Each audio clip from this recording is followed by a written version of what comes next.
Bilang pagsuporta sa deklarang State of Calamity ng Cebu City, nakaalarto at nakahanda na ang mga tauhan ng Cebu City Police Office sa ilalim ng pangangasiwa ni Police Colonel Enrico Evangelista Figueroa, Acting City Director para sa Disaster Response Operations, sa posibleng maging epekto ng Bagyong Krising sa syudad ng Cebu. Kasunod ng deklarasyon ng State of Calamity na Cebu City Disaster Risk Reduction and Management Council,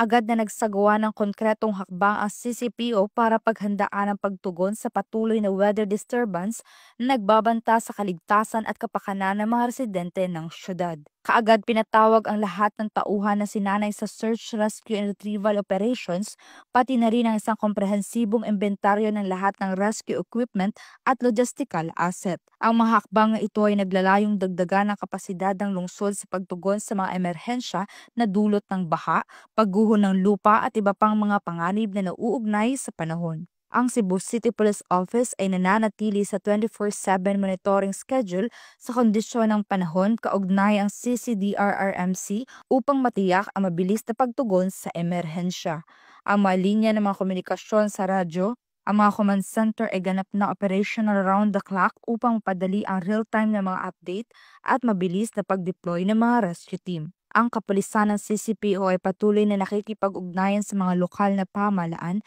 at iba pang mga ahensya upang masiguro ang kaligtasan ng mamamayan ngayong panahon ng kalamidad, at hinihikayat din ang pakikiisa at pakikipagtulungan ng komunidad upang maging mas ligtas at handa sa anumang sakuna. Mula dito sa Cebu City, ako ang inyong Police News Network Correspondent, Patrolwoman Judith Nicanor, alagad ng batas, tagataguyod ng Balitang Pulis.